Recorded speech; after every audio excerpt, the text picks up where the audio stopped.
یہ جو آزمائش ہے یہ بھی اللہ تعالیٰ کی محبت کی خاص نشانی ہے۔ جب صبح کا سورج طلوع ہوتا ہے، جب فجر کا سورج طلوع ہوتا ہے تو یہی آزمائش عرض کرتی ہے مالک مجھے بتایا جائے آج میں کس کے گھر کی مہمان بنوں۔ میرا اللہ فرماتا ہے اے آزمائش جا میرے محبوب بندوں کے گھر چلی جا، میرے پیاروں کے گھر چلی جا، جا کے ان کو امتحان میں ڈال دے۔ اللہ کیوں؟ میرا اللہ فرماتا ہے میں ان کے صبر کو آزمانا چاہتا ہوں، میں ان کے صبر کا امتحان لینا چاہتا ہوں۔ آزمائش کہتی ہے مالک اگر وہ کامیاب ہو گئے تو ان کے لیے انعام کیا ہوگا؟ میرا اللہ فرماتا ہے ان کے لیے انعام یہ ہوگا کہ میں ان کے تمام گناہوں کو معاف کر دوں گا، میں ان کو پاک و صاف بنا دوں گا۔ آئے ایک بدو آیا، کہنے لگا اے محمد صلی اللہ علیہ وسلم آپ کی 3 باتیں ہمیں بڑی عجیب تر لگتی ہیں۔ بدو تھا نا، بولنے کی تمیز نہیں رکھتا تھا، اس نے کلمہ پڑھا ہوا نہیں تھا۔ آیا کہنے لگا اے محمد صلی اللہ علیہ وسلم آپ کے اندر یہ جو 3 باتیں ہیں نا ہمیں بڑی عجیب ترین لگتی ہیں۔ میرے نبی نے فرمایا کون سی 3 باتیں ہیں؟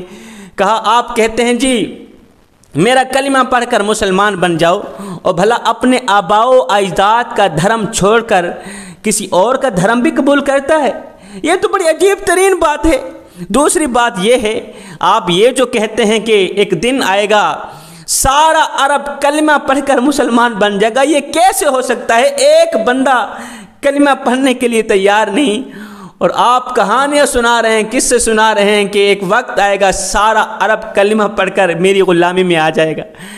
تیسری بات یہ ہے کہ آپ کہتے ہیں کہ ایک وقت آئے گا کیسر، روم، فارس یہ سب کے سب کلمہ پڑھ کر میری غلامی میں آ جائیں گے۔ آپ اس وقت آزمائش میں مبتلا ہیں، امتحان میں مبتلا ہیں۔ صبح کو کھاتے ہیں شام کے لیے نہیں ہوتی، شام کو کھاتے ہیں صبح کے لیے نہیں ہوتی، پیسہ آپ کے پاس ہے نہیں، دولت نہیں ہے، مال نہیں ہے، اور کس سے اتنے لمبے لمبے سنا رہے ہیں آپ کے ایک وقت آئے گا کیسر، روم، فارس یہ سب کے سب کلمہ پڑھ کر میری غلامی میں آ جائیں گے۔ آپ کی یہ 3 باتیں ہمیں بڑی عجیب ترین لگتی ہیں۔ میرے نبی نے فرمایا اے بدو اللہ تعالیٰ تیری عمر لمبی کرے، تیری عمر میں اللہ تعالیٰ برکت ڈالے، ایک دن آئے گا تو اپنی ان آنکھوں سے دیکھے گا اور آنکھوں سے دیکھ کر مرے گا، اللہ تعالیٰ تیری عمر لمبی کرے۔ ہائے وقت گزرنے کے ساتھ ساتھ ایک وقت آیا اس بدو نے اپنی آنکھوں سے دیکھا کہ سارا عرب کلمہ پڑھ کر مسلمان ہو گیا تھا، عرب کے کونے کونے سے لا الہ الا اللہ محمد الرسول اللہ کی آواز گونج رہی تھی۔ پھر ہمیں دکھانے کے لیے کہ جو بھی اس دنیا میں آتا ہے واپس بھی جاتا ہے، میرے کریم نبی ہماری نظروں سے اوجھل ہو گئے، اس دنیا فانی سے رخصت ہو گئے، یہ بدو زندہ رہا۔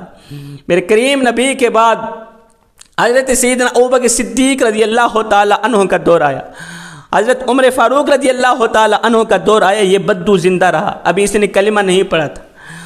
میرے کریم نبی کے جانے کے بعد حضرت ابوبکر صدیق رضی اللہ تعالی عنہ کا دور مبارک آیا، حضرت عمر فاروق رضی اللہ تعالی عنہ کا دور مبارک آیا۔ اسی بدو نے سنا کہ روم اور فارس کلمہ پڑھ کر مسلمان بن گیا ہے، اس نے سوچا او بدبخت جب سارے کلمہ پڑھ کر مسلمان بن گئے ہیں تو مسلمان کیوں نہیں ہوتا؟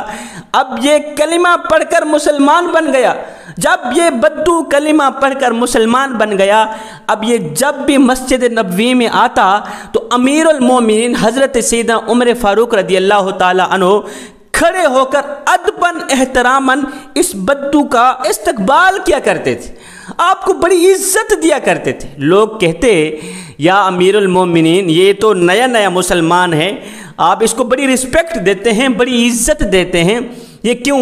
حضرت عمر فاروق رضی اللہ تعالی عنہ نے فرمایا میاں یہ کوئی عام بندہ نہیں ہے، یہ وہ شخص ہے جس کی انگل پکڑ کر میرے نبی نے فرمایا تھا کہ قیامت کا دن ہوگا، نفسا نفسی کا عالم ہوگا، میں تجھے دکھاؤں گا کہ دیکھ وہ کھڑے ہیں روم والے، وہ کھڑے ہیں میرے غلام فارس والے، وہ کھڑے ہیں میرے غلام پاکستان والے جو کلمہ پڑھ کر مسلمان بن گئے تھے۔ بھائیو مجھے بتاؤ تو صحیح، اور جس شخص کی انگل میرے کریم نبی پکڑیں اور جس کا ہاتھ میرے نبی کے ہاتھ میں ہو، اس شخص کو جنتی نہ کہوں تو اور کیا کہوں؟